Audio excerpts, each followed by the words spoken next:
The Cleveland Indians were hosting the Texas Rangers as part of an extended set of games against AL West opponents. The Rangers are 24-19, second place in the AL West. Colby Lewis was on the mound for the Rangers, and things wouldn't even really get started until the bottom of the third. 1-2 count on Francisco Lindor, and he's going to fly that one deep, and the right fielder cannot make a catch for Texas, so that is going to end up in a double, ruled an error by Francisco Lindor. And the next batter up will be Ben Revere, 1-0 count, and he's going to double up the middle. Well, it'd actually be a single, but he would advance on the throw to home plate, which would be offline and not in time. So another double, and Jason Kipnis with a 1-0 count wants to join the party as he lashes that one into right field. He's going to drive in Ben Revere.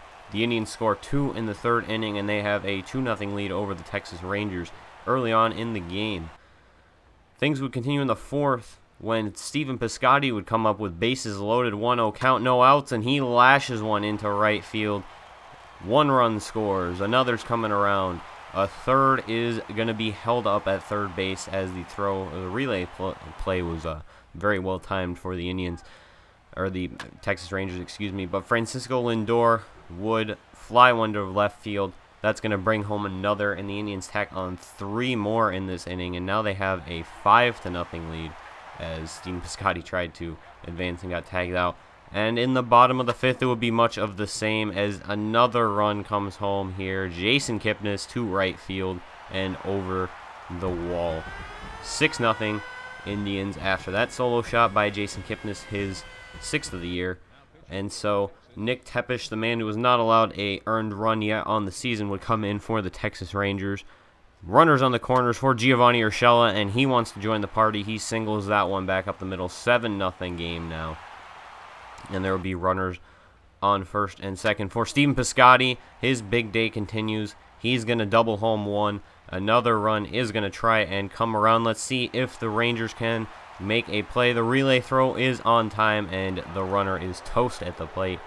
Danny Salazar was on the mound for the Cleveland Indians, and he would make one mistake the entire game in the bottom of the 7th. 2-run home run, Mitch Moreland, the designated hitter in today's contest.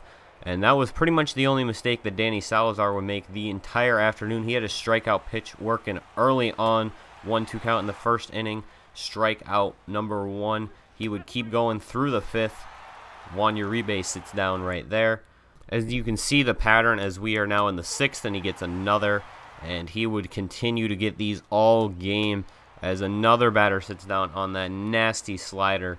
And it would go all the way through the game. Top of the 9th, no outs, and that's going to be Juan Uribe sitting down once again, or that might be Prince Fielder, either way, I don't actually know who it was. And then Shin-Soo Choo would swing through that to end the game. And so Danny Salazar, complete game, 2 runs given up, 8-2 Cleveland Indians win. They ride 3 very strong innings where they scored 2, 3, and then 3 runs. Other than that, they didn't do a whole lot, but obviously they did enough to win. So Cleveland Indians will increase their lead in the AL Central, a division that they are looking pretty bound to win, and the Rangers will fall to 24-20 on the season. That's going to wrap it up for me and this edition of Cleveland Indians Baseball. Stay tuned for the next installment of Cleveland Indians Baseball, where they continue to face off against AL West opponents, and they will be taking on the Houston Astros. Thank you everyone for watching. Hope you enjoy, and stay tuned for more Cleveland Indians Baseball.